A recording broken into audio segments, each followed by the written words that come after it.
Sejam muito bem-vindos a mais um episódio do nosso Gol de Mapa. Sou o Jandi, professor de Geografia e muito apaixonado por futebol. Acompanhe o nosso trabalho em nossas redes sociais, Instagram, YouTube, Spotify e TikTok. No episódio de hoje nós vamos falar sobre a Guerra Fria e as Alemanhas. Espero que gostem. A Guerra Fria foi um conflito ideológico que preocupou todo o globo, envolvendo os americanos capitalistas e os soviéticos socialistas. No caso, acabou acontecendo depois da Segunda Guerra Mundial até o final da década de 80, e tem esse nome porque não envolveu conflitos diretos entre essas duas superpotências. Mas ainda assim, nós tivemos muitos conflitos indiretos que serão falados durante o episódio. Dando início à nossa linha do tempo, basicamente, em 1945, nós tivemos conferências que definiram a divisão da Alemanha em duas partes. De um lado ficaram os americanos, os franceses e os ingleses, do outro lado ficaram os soviéticos.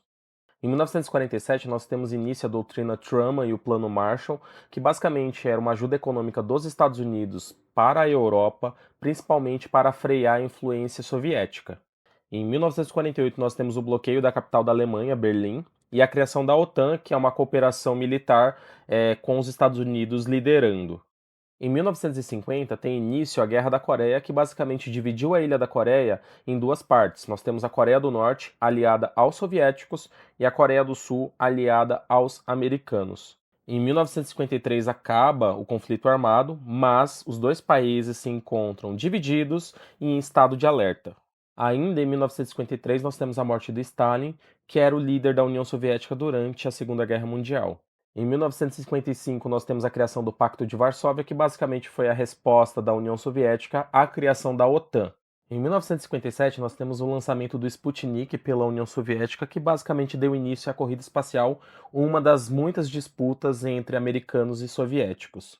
Em 1961, nós temos a construção do Muro de Berlim, que é basicamente o maior símbolo do período, uma divisão física que acabava cortando a cidade de Berlim, na Alemanha, em duas partes, o lado soviético e o lado americano. Em 1962, nós temos provavelmente o momento mais tenso da Guerra Fria, que foi a crise dos mísseis de Cuba, onde houve a possibilidade da utilização de armas nucleares. A crise foi causada principalmente porque haviam mísseis no território de Cuba e os Estados Unidos tinham essa preocupação, da mesma forma que a União Soviética tinha uma preocupação com mísseis americanos instalados tanto na Itália quanto na Turquia. Então era uma forma de equilibrar o jogo, então depois de muitos acordos nós tivemos a resolução pacífica. Apesar de ter começado em 1955 sobre outro contexto, a Guerra do Vietnã, que foi o conflito mais violento durante a Guerra Fria, acaba tendo seu auge principalmente com a entrada dos Estados Unidos no conflito.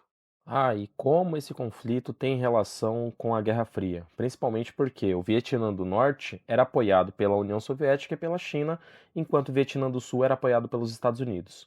Os Estados Unidos, numa tentativa de combater os guerrilheiros vietnamitas, utilizavam táticas que eram consideradas controversas, como o napalm, que eram bombas incendiárias que devastavam as florestas, e o agente laranja, que era um produto químico que era utilizado para destruir a cobertura vegetal, as plantações de alimentos. Então nós temos muitos efeitos tóxicos que persistem até os dias atuais na população vietnamita.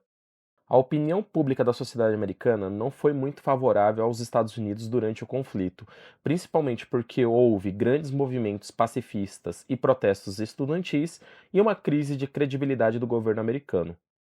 Em 1973, os Estados Unidos saem do território do Vietnã e em 1975 o Vietnã acaba se unificando sobre um regime comunista. Em 1969, com a missão Apollo 11, os Estados Unidos conseguem levar o homem à Lua, um grande passo para a humanidade. Em 1972, os Estados Unidos e a União Soviética assinam um acordo que limita o número de mísseis nucleares estratégicos. Em 1979, nós temos a invasão soviética no Afeganistão, que acabou influenciando na criação do Talibã, um grupo que até hoje interfere na vida dos afegãos. Em 1985, o Gorbachev assume a União Soviética e inicia os planos que foram falados no episódio passado, a Glasnost e a Perestroika, principalmente para restaurar a questão política e econômica da União Soviética. Em 1989, nós temos a queda do Muro de Berlim, que não representou somente o fim da Guerra Fria, mas também o fim da União Soviética, que acabou entrando em dissolução oficialmente em 1991. Então, resumindo, a Guerra Fria, nós tivemos disputas na área ideológica, ou seja, capitalismo versus socialismo. Nós tivemos disputas na área militar com a corrida armamentista ou acúmulo de bombas atômicas, disputas na área espacial com a conquista da órbita terrestre e da Lua, e disputas na área esportiva, principalmente por conta das Olimpíadas. Na área do futebol, a divisão da Alemanha criou duas seleções com identidades e resultados bem diferentes.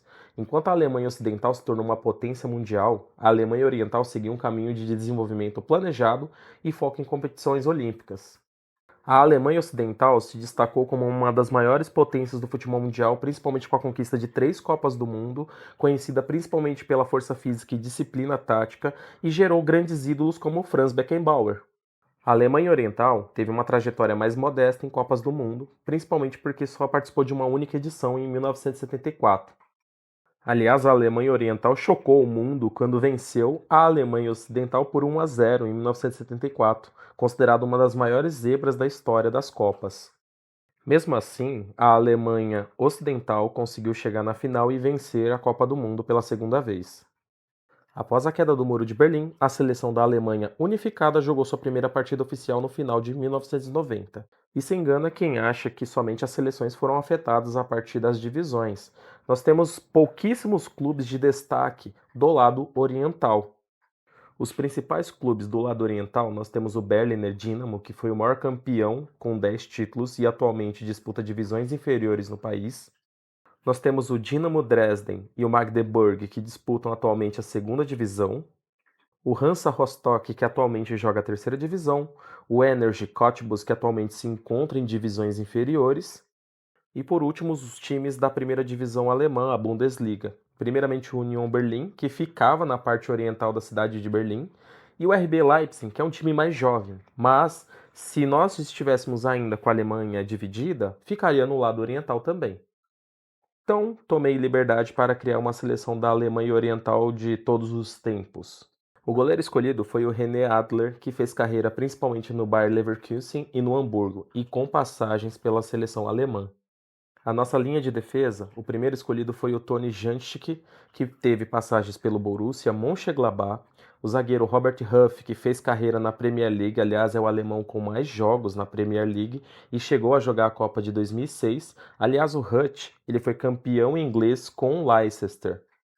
Continuando a nossa defesa, o escolhido foi o Matthias Sammer, que teve passagens pelo Borussia Dortmund e Dynamo Dresden. Aliás, chegou também à seleção e ele era mais um volante, um líbero do que um zagueiro, mas eu precisei dar uma improvisada. Para a lateral esquerda, o escolhido foi o Schmelzer, com passagens de destaque pelo Borussia Dortmund e seleção.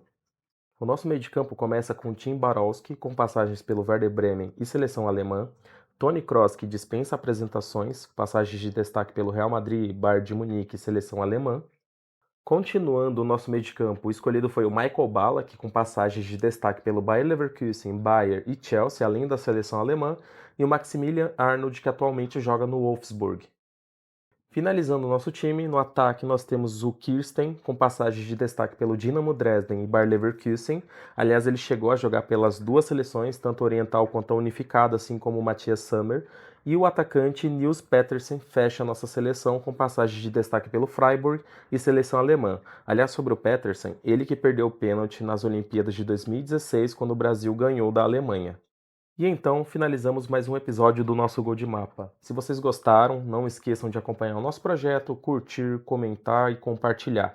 Muito obrigado pela atenção e até o próximo episódio. Tchau, tchau.